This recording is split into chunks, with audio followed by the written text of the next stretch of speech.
Hi folks, me again. A little video of the latest NSU Quickly I've got. This is a 1957 one.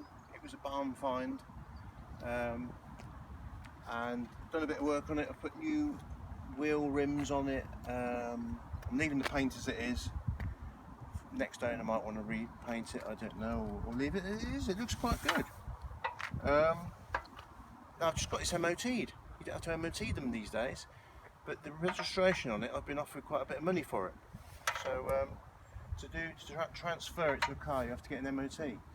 So I've done that, and then the registration will get replaced with another historic one, which won't be transferable. So I'm going to go for a little, just a little run round here, and then it'll be time for lunch.